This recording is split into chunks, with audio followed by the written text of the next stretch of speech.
reported 657 law enforcement referrals. This was in the 2018-2019 school year. And of that number, 25% involved Black students, while only 13% of students in Denver identify as Black.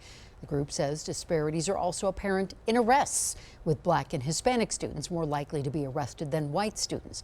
And listen to this. Research shows 1 in 4 students nationwide attend school with an SRO, but have no counselor, nurse, school psychologist, or social worker. And as the school district addresses bringing back these SROs, the Superintendent Marrero facing mounting pressure from parents and the school board for answers on school safety. Denver 7's Jessica Porter joins us live now in studio with how parents are feeling about all this. Jess?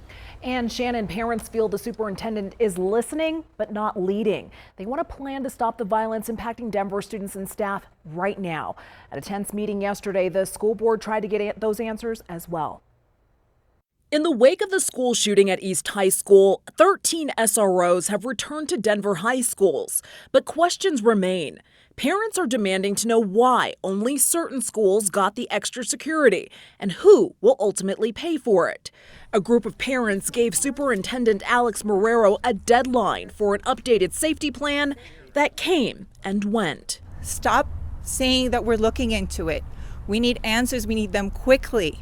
If it were your child, you would be doing it as fast as you could. The DPS school board pressed Superintendent Marrero for answers Monday for a safety plan, details on engaging the community, and when schools will receive additional mental health support. Just a general update on where you are. I know you've been doing a lot of work. I just want to know why in putting our agenda together, there's no specific time allotted to the safety of our students. What is the plan to involve the board? But Marrero declined the opportunity to collaborate or for an update. The request to give an update around safety is a common one.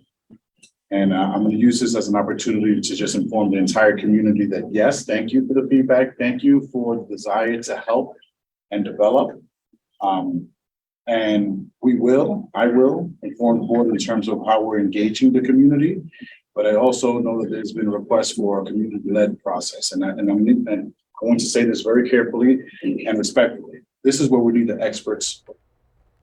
Marrero promised the board an update on April 26th and the community a final safety plan in June. But parents, they want urgent solutions that impact the current school year. They don't want to wait until summer vacation when the community has lost focus. You can understand the urgency here. So Absolutely understandable. I think there'll be many more meetings on this. Jess, thank you. All right, thank you, Jess. And more students reported threats at Denver schools last month than at any other month so far this school year. The app Safe to Tell allows students to make reports anonymously, and more than 2,600 reports were made. That's up 11% from February. The top 3 reports were suicide threats, bullying, and school complaints.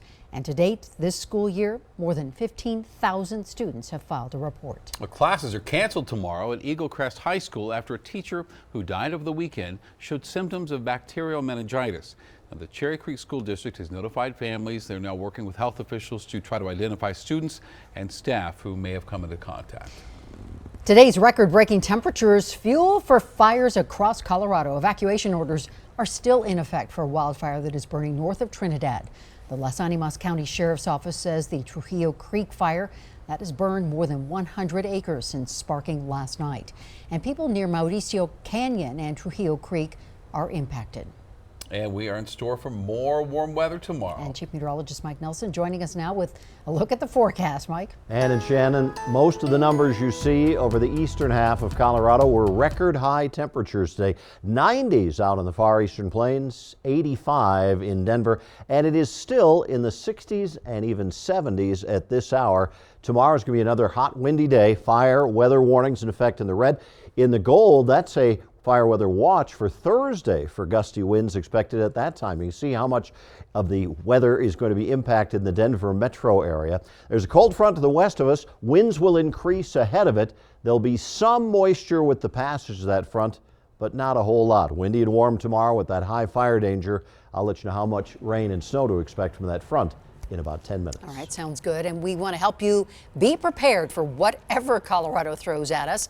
Get weather alerts sent straight to your phone by downloading the Denver 7 app. The app is available for free in the Apple App Store and on Google Play.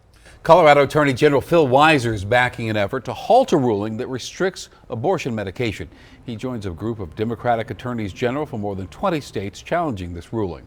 Now, last week, a Texas judge ruled that the FDA must suspend the authorization of mifepristone, an oral abortion drug on the market for 23 years now. Well, the attorneys general say the judge's decision to block access to the medication can endanger lives. And some states are stockpiling that medication. The governor of New York bought a 5-year supply of the abortion pills. Massachusetts, California, and Washington doing the same thing. Now, reach out to Governor Pola's office here in Colorado to see if this state is building an emergency supply, but we did not get an answer. Now, do you remember this little guy? When we first told you about Stephen Kirian back in December, the 9-year-old was fighting for his life in a hospital in Belize. He had been in a horseback riding accident while on vacation, and his family needed the community's help to get him back to Colorado. Well, when we shared his story on Denver 7, the owner of Peak Medevac International reached out to us and then donated a flight on a special medically equipped airplane. And for the first time, we are getting an update on Stephen's recovery, and he is meeting the heroes who saved his life. Here is Denver 7's Christian Lopez. I can't put it into words, you know, it's such a great moment. It's almost surreal.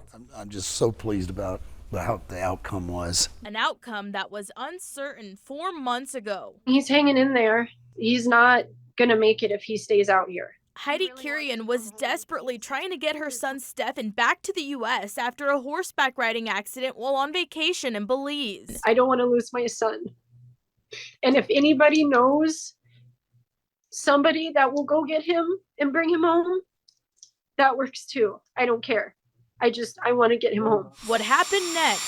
Somebody saw it on the 7 News and got it off to Gino Hagen, our owner. An incredible act of generosity